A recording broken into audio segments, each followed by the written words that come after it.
The series starts by introducing us to the continent of Arcadia, which ended up being known as the Brilliant Empire.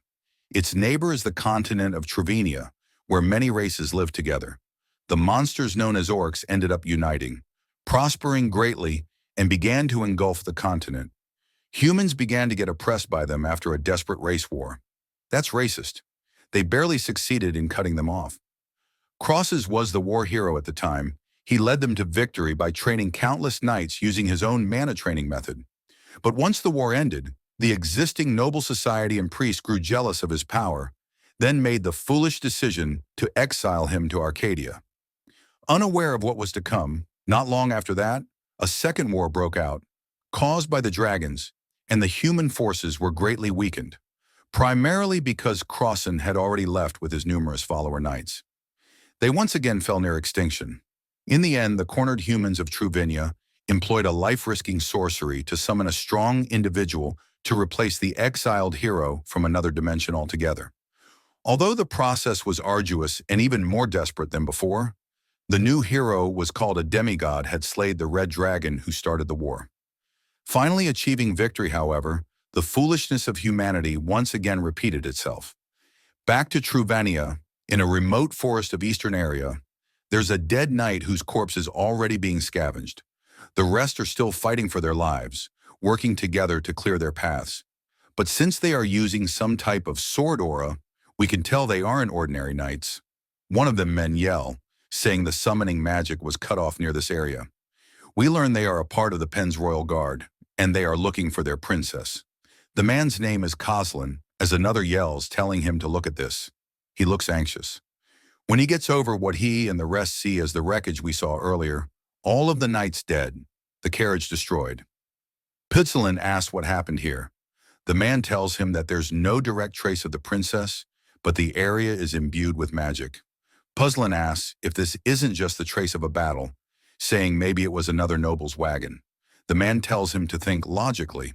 This level of dark magic is impossible in Truvenia or any other remote area. Though some effort was made to hide it, the origin is Arcadian. Kuzlin is surprised. The man says, "What's weirder is that there are no traces of an actual battle. It's nothing more than just sheer strength and hunting, as we see an ogre carrying the princess away." Kuzlin asks what would have gone hunting here. The man says that the princess's kidnapping was a rebellion committed by the illegitimate son of Duke Nurius, who is despairing over his own situation. Kuzlin asks if that means they conspired with the enemy nation Morris. He says even with them joining in, who could commit a hunt to this degree?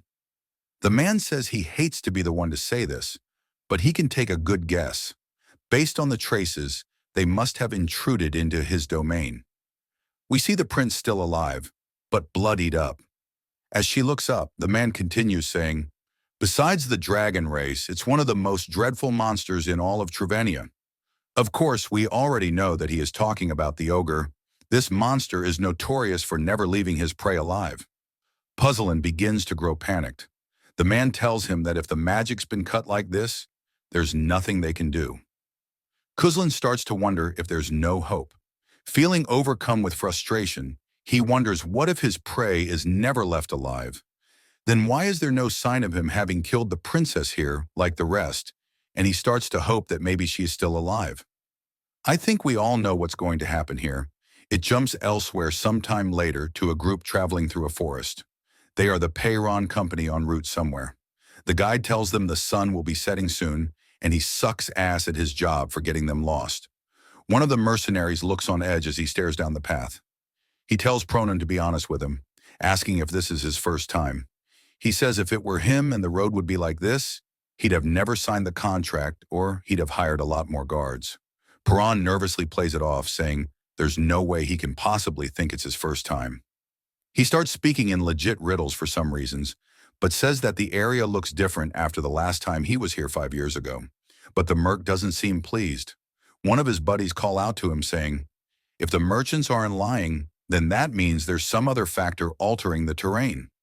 The merc, whose name is B. Exter, tells the other guy named Tillich to get ready. He unshafts his blade, charging, and that's where we end. See you next time. Bye.